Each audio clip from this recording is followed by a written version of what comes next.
The Animal Rescue Foundation of Bartlesville was born from compassion. It began with just two people who could not turn away from abandoned animals in need.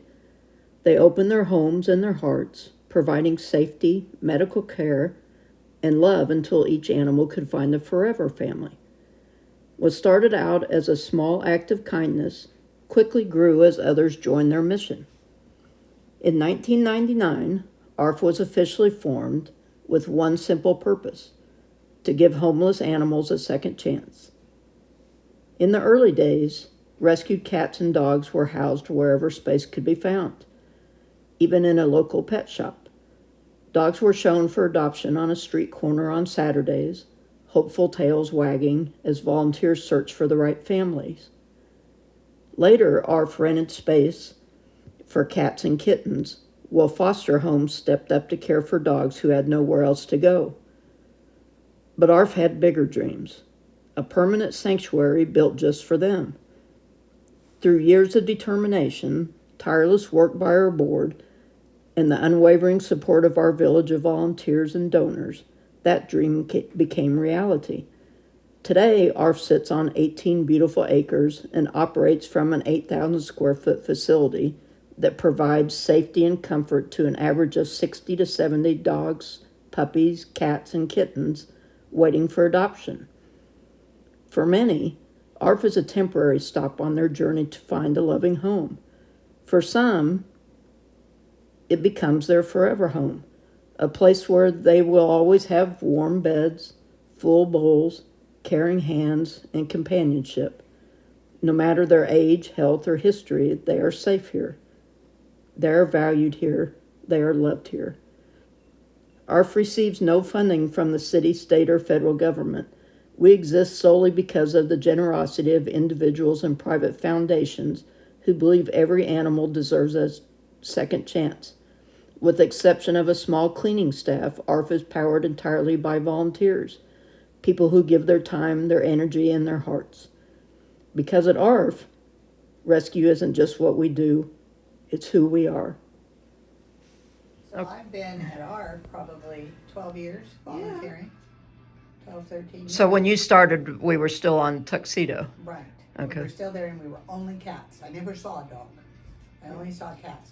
And we still had the two-door entrance there.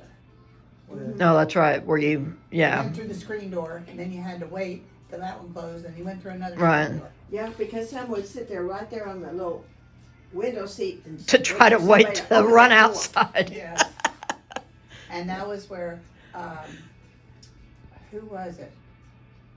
It was a black cat would sit in front of the in front of the TV Uh-huh. that you had fish going across. Yeah. And he'd just sit there and go. Like he's watching tennis. So how did you first hear about ARF? From my brother George, because he volunteered 2 years before I did. And he was down there and he said, I gotta stop in at ARF. And so he stopped in at ARF and that was it. When did you get on the board? Let me see. 6 years ago?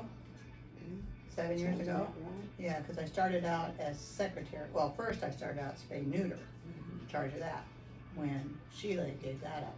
And then I got nominated to do secretary, and then this dear person decided she wanted to retire, and I found somebody for my secretary job, and she said, oh good, you can be first vice president.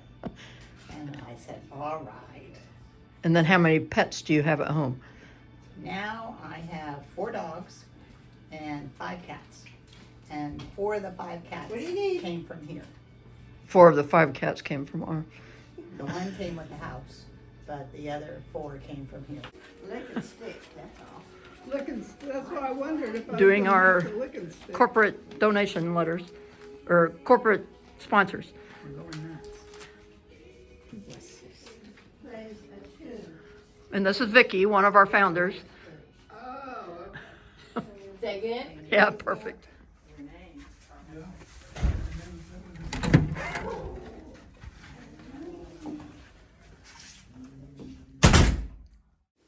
The dog side offers spacious kennel areas where most adoptable dogs share their space with compatible roommate friends.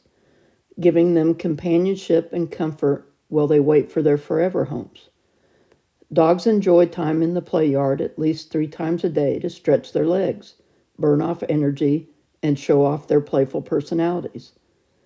Some even get special outings to the ARF park next door for extra exercise and enrichment.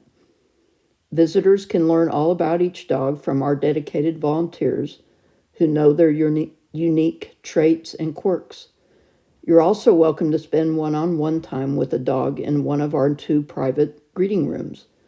The perfect place to connect, play, and see if you found your new best friend. All the little seniors. What are you doing, Duchess?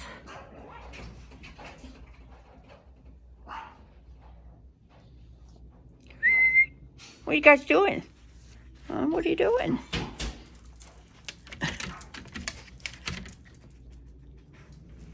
And Dewey. After it was open in Dewey. And Dewey. So that was with cats only. Well, and we had dogs in foster care. Oh, that's right. So we, and we tried to take them out as much as we could. And then Betty Michaels, who left us her house and dogs and stuff, and we went over and walked them. Right. But, but it was really bad because we couldn't have dogs. And then they came and kicked us out because they were gonna put another antique store in Dewey. And so we were in a panic because we had 40 some odd cats that we had to find a home for. But Vicky went the little place that we had off 75. Off of Tuxedo and 75. Yeah, it was empty, and so she went and talked to, I think Schwimmer was the one that owned it, and talked to him, and he said, yeah, you all can rent it, even with the cats, but in the very back room was the office, and it had this god-awful brown shag carpet, and he said, you can do anything you want to do, but just don't touch the shag carpet. Oh, really? The first thing when we had 2 sponsors. Because you bought the building, right? Yeah, well, 2 people went together and bought the building for us and said, at least you'll never have to move again. Yeah, right.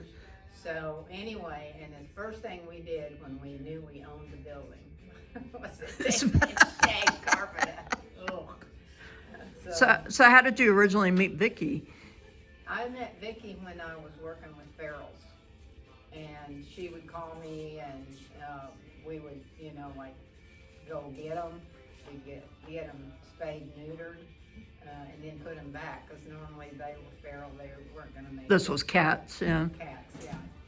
And that's the first time I met Vicky, was when I was working with ferals, and she was too. And so that was before ARF actually started, when you guys were doing feral, or? yeah, well, ARF it was just Vicky and I, and a doctor friend of ours that, we worked with. Yeah. But ARF was founded we had already we were doing our work with ferals when ARF started. formed. Yeah. So Vicky was on the SPCA board at first, right? But you weren't ever on that board? No, never was. So you've been with ARF 25 Yeah, years? just about that long. 25, 26 years? Yeah. Crazy. Then how many animals do you have at home right now? Right now I've got 2 dogs. 2 dogs? I had a cat, 22 years old, that I got from ARF when we were in Dewey, and she just passed away last month. Oh, really? She's 22. Holy cow, 22. Hi. Come on. Hey. I locked the door. What are you doing? Throughout the year, ARF proudly hosts several low-cost spay and neuter clinics to help reduce pet overpopulation and support responsible pet ownership in our community. During these clinics, members of the public bring their dogs and cats to our facility, where they are comfortably housed in individual kennels in our heated and air-conditioned garage space. Procedures are performed in our on-site surgery room, currently led by Dr. Hinkle, ensuring pets receive attentive professional care. These clinics are an important part of ARF's mission, helping families care for their pets while making a lasting impact on animal welfare in our community.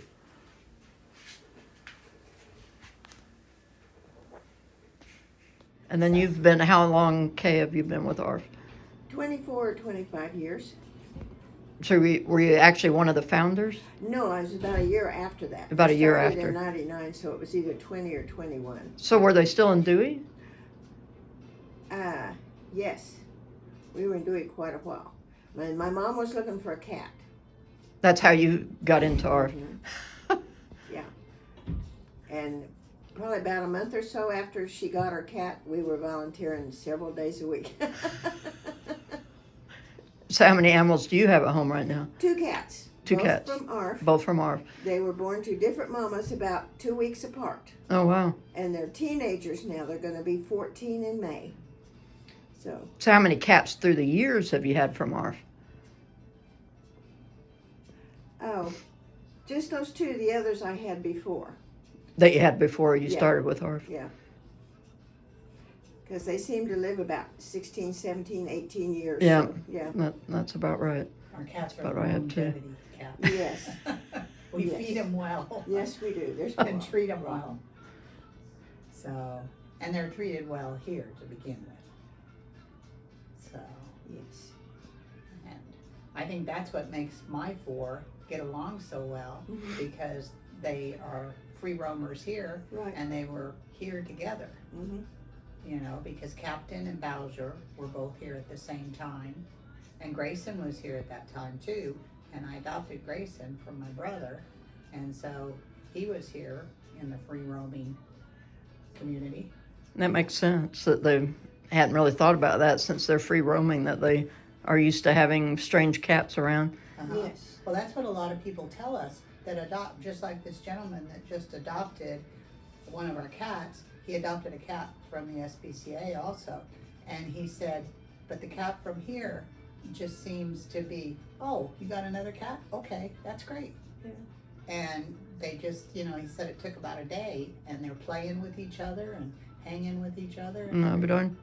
so he thinks it's because we allow the community Right. atmosphere here. Yeah, it makes sense. Well, and when we built this building and designed it, we allowed for ceiling fans because one of the cats went home one time and they had one of these huge, like 6-foot ceiling fans, and it was terrified to go in that room. And so we thought, okay, we've got to have ceiling fans so they can get used to it. And then we got them their TV and their little video things because one of them was afraid of the big screen TV, That is hilarious. you know. And we had one little cat, Mojo. He had his favorite video. And when we got there, we had to start his video, and he'd go back, and he'd sleep in the chair. And when the video quit, he'd come running up front to get us so we could start his video again. And so when he was adopted, we sent the video home with him. Oh, that's hilarious. So, yes. That's like the dog we just adopted that we sent the herding ball home Right, with. yeah. Yeah. They get attached. 'Cause Yeah. Little Mojo, and then one time the tape broke. And so they called us frantically, wanted to know where they could get another one. And I said, Best Buy or Amazon. And so they had to order another one because it's a calming thing for him. He'd sleep through the whole thing. And That's funny. the minute it quit, he'd jump up and run and get somebody. Well, that's like Pata and Uno back there. They watch that squirrel, Oh, and yeah. Pata keeps trying to catch it, Mhm. and she pats at the thing, and Uno just watches it. And then talk about Wild Child. There are our office, one of the 2 office cats. This is Wild Child, and she came from next door. Mhm. And one day we used to let her in to feed her, and then let her back out again. You know, she didn't stay in. And then one day she was in, and we dropped something, and found out she didn't move. She didn't jump like most cats would. So we tried a couple other things, clapping hands behind her and stuff, and determined that she was deaf.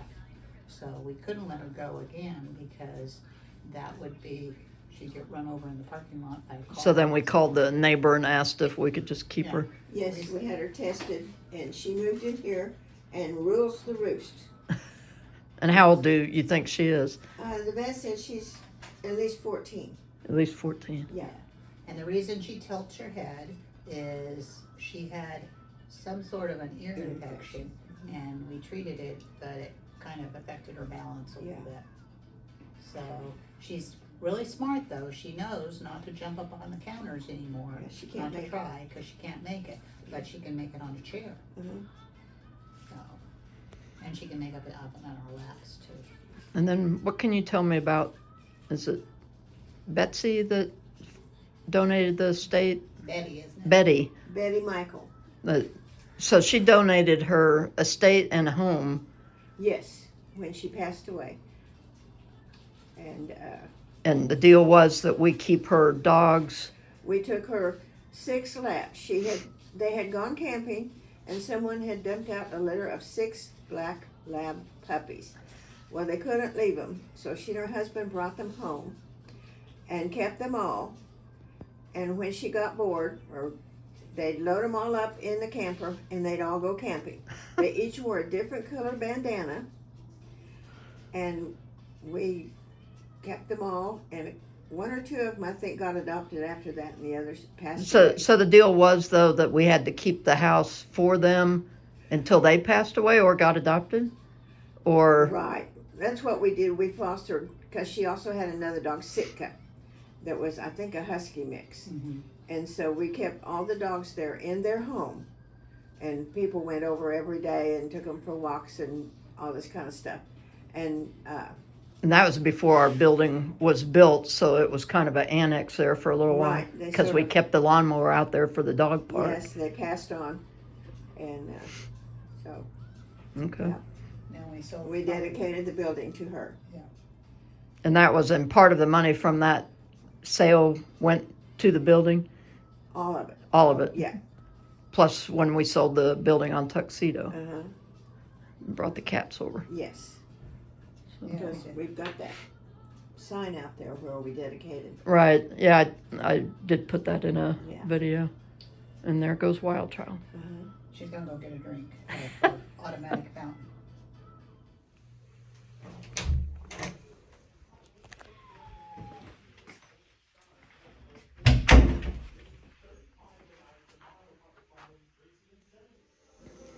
The cat area offers comfortable cage-free environments where adoptable cats can explore, interact, and relax in spacious communal areas that let their true personality shine. Visitors are invited to step inside, sit with the cats, and spend meaningful time getting to know them. You can watch them play, see which ones curl up beside you, and discover which curious kitty comes over to say hello, helping you find the perfect match for your family. The ARF Catio, a secure, thoughtfully designed outdoor space that gives our adoptable cats the joy of fresh air while keeping them completely safe. In the catio, cats can stretch out in the sunshine, climb and explore, and enjoy the sights and sounds of the outdoors. They love watching birds flutter around the feeders, feeling the breeze and lounging in warm sunbeams. It's the perfect blend of enrichment and safety, allowing their natural curiosity to thrive while they wait for their forever homes.